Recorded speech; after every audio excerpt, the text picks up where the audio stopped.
বাঙালি খানায় সবাইকে স্বাগত জানাই। আপনারা তো অনেকভাবে আর কাতলা রান্না করে খেয়েছেন। একবার আমার মতন করে সহজ পদ্ধতিতে আপনিও শিখে নিতে পারবেন ছোট ছোট টিপস সহ। তবে আজকে আমি এখানে আর কাতলার কালিয়া করব। কিভাবে করব চলুন সেটা একবার দেখে নেওয়া যাক ভিডিওর মাধ্যমে। সম্পূর্ণ ঘরোয়া উপকরণ দিয়ে কিন্তু আজকে আমি আর কাতলা কালিয়া করেছি। আশা করছি আজকের ভিডিওটি ভালো লাগবে। সকল বন্ধুদের কাছে অনুরোধ করছি সম্পূর্ণ ভিডিওটি দেখার। এখানে আমি আগের থেকে 3 পিস আর মাছ আর 3 পিস কাতলা মাছ ধুয়ে পরিষ্কার করে রেখেছি। এই পর্যায়ে আমি মাছের গায়ে 1 চামচ কাঁচা সর্ষের তেল, লবণ আর হলুদ লাগিয়ে নেব। তবে মাছের মধ্যে আমি বেশ কিছুটা আলু অ্যাড করেছি। আপনারা যদি পছন্দ করেন তাহলে পরিমাণে বাড়িয়ে দিতে পারেন।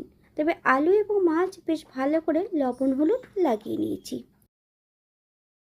অপর দিক থেকে একটা কড়াইতে বেশ কিছুটা সর্ষের তেল অ্যাড করে তেল গরম হওয়া পর্যন্ত অপেক্ষা করতে হবে।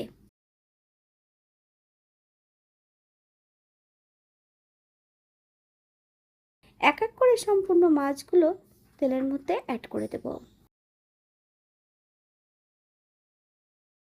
বাঙালি রান্না ঘরোয়া উপকরণ দিয়ে আপনাদের যদি রান্নাগুলো পছন্দ হয় তাহলে চ্যানেলটি সাবস্ক্রাইব করে দিয়ে পাশে থাকবেন। পাশে থাকা বেলটি বাজিয়ে দেবেন, নইলে নিত্য নতুন রান্নার নোটিফিকেশন পাবেন না। আমার এই চ্যানেলে আমিষ, নিরামিষ এবং বিভিন্ন ধরনের মাছের রেসিপি দেওয়া আছে। আপনাদের যদি পছন্দ হয় তাহলে চ্যানেলটি ঘুরে একবার দেখে নেবেন।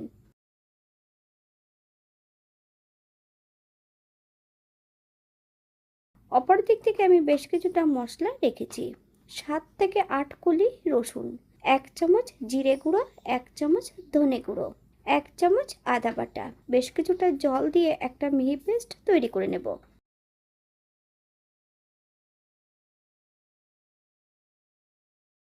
এই পর্যায়ে তেল থেকে সম্পূর্ণ মাছগুলো তুলে নেব। আপনারা এর থেকে কম বেশি ভেজে নিতে পারেন।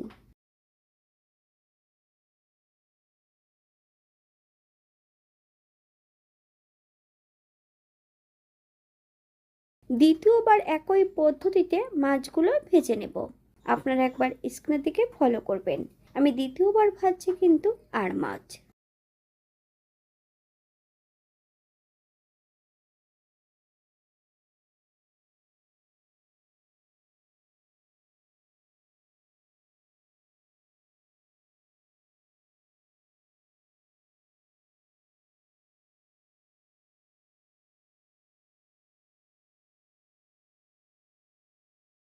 সম্পূর্ণ মাছগুলো তেল থেকে তুলে নেব।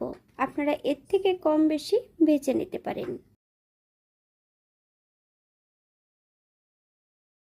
একই তেলের মধ্যে আগের থেকে লবণ হলুদ লাগানো সম্পূর্ণ আলুর টুকরোগুলো অ্যাড করে দেব। গ্যাসের ফ্লেমটা মিডিয়ামে রেখে বেশ কিছু সময় ধরে আলুর টুকরোগুলো ভেজে নিতে হবে। আপনারা একবার স্ক্রিনের দিকে ফলো করবেন।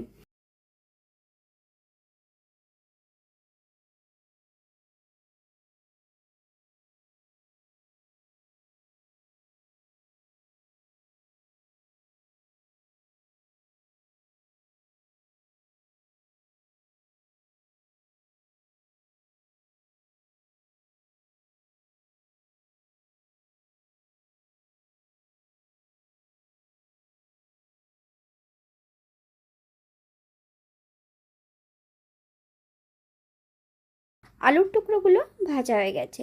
এই পর্যায়ে আমি আলুর টুকরোগুলো কড়াইয়ের একটা সাইডে রেখে দেব। ফোড়নে রেখেছি সাদা জিরে আর রাঁধুনি।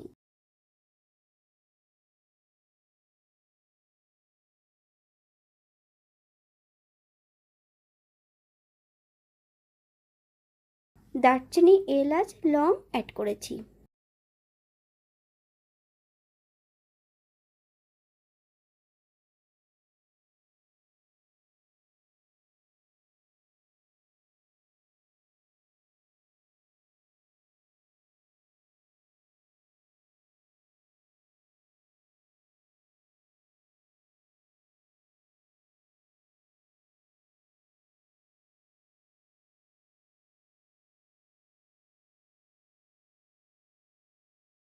ফোড়ন থেকে সুগন্ধ বেরোলে মিডিয়াম সাইজের একটা পেঁয়াজ সরু করে কেটে নিয়েছি।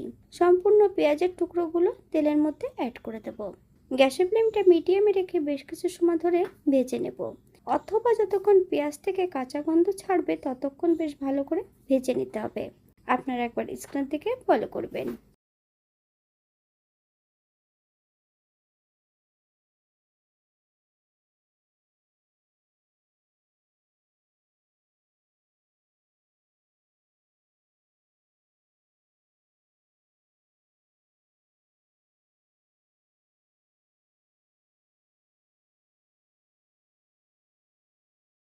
হাফ চামচ হলুদের গুঁড়ো, হাফ চামচ লবণ, আপনার স্বাদ অনুসারে লবণটা অ্যাড করবেন। বেশ কয়েকটা কাঁচা লঙ্কা ফালি দিয়ে অ্যাড করেছি। আপনারা যদি পছন্দ করেন তাহলে পরিমাণে বাড়িয়ে দিতে পারেন। আগের থেকে বেটে রাখা সম্পূর্ণ মশলাটা অ্যাড করে দেব। গ্যাসের ফ্লেমটা মিডিয়ামে রেখে বেশ কিছু সময় ধরে মশলাটা ভেজে নিতে হবে।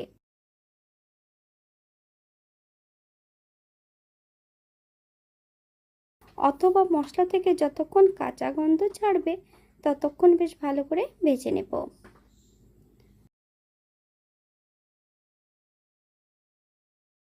হাফ চামচ কাশ্মীরি লঙ্কার গুঁড়ো, আপনারা যদি পছন্দ করেন তাহলে পরিমাণে বাড়িয়ে দিতে পারেন।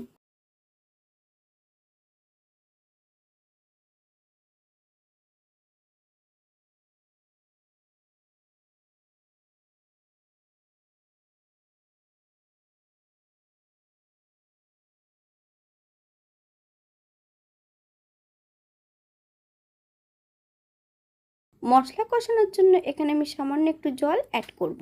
মশলা থেকে যতক্ষণ তেল না ছাড়ছে ততক্ষণ বেশ ভালো করে মশলাটা কষিয়ে নিতে হবে।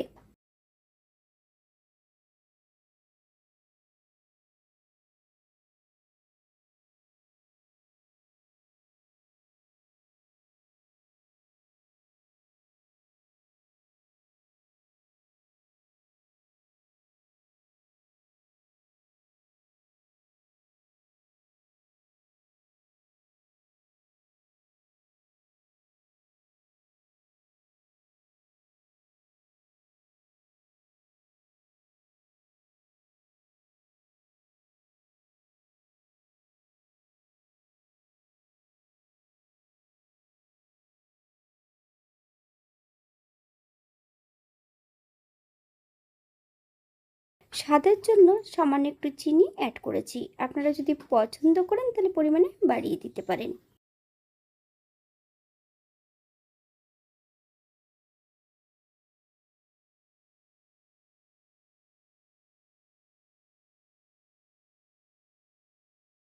গ্রেভির জন্য 2 কাপ জল অ্যাড করব।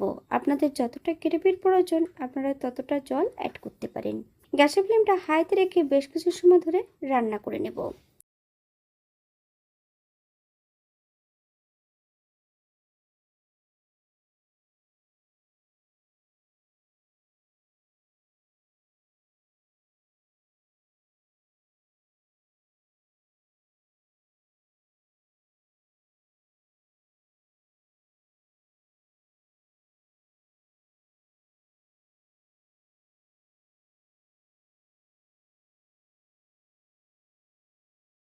এই পর্যায়ে একবার চেক করে নিতে হবে যে আলুগুলো সেদ্ধ, এই পর্যায়ে একবার চেক করে নেব যে সবজিগুলো সেদ্ধ হয়েছে কিনা।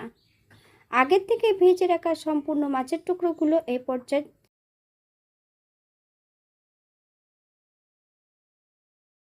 আগের থেকে ভেজে রাখা সম্পূর্ণ মাছের টুকরোগুলো গ্রেভির মধ্যে অ্যাড করে দেব। গ্যাসের ফ্লেমটা হাইতে রেখে বেশ কিছু সময় ধরে রান্না করে নিতে হবে। আপনারা একবার স্ক্রিন থেকে ফলো করবেন।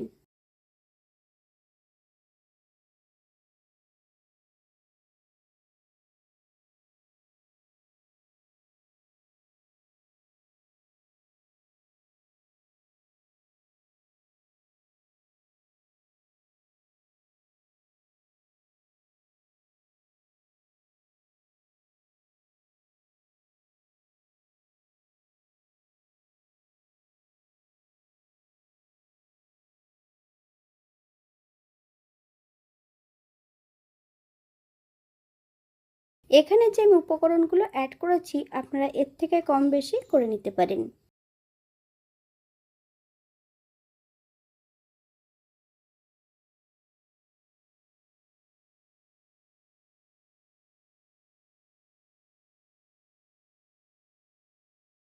এক চামচ গরম মশলা গুঁড়ো অ্যাড করব। আপনারা যদি পছন্দ করেন তাহলে এখানে বাটা মশলাটাও অ্যাড করতে পারেন।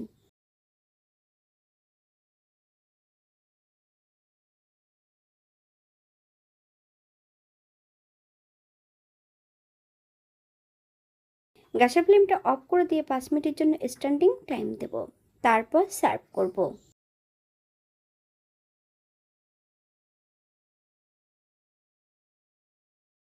এটা দেখতে যেমন ভারী সুন্দর হয়েছিল, এটা গরম ভাতে খেতে কিন্তু অসম্ভব ভালো হয়েছিল।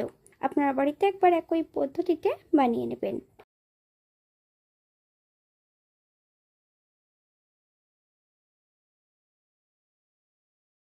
আজকের ভিডিওটি এই পর্যন্ত। সবাই সুস্থ থাকবেন, ভালো থাকবেন।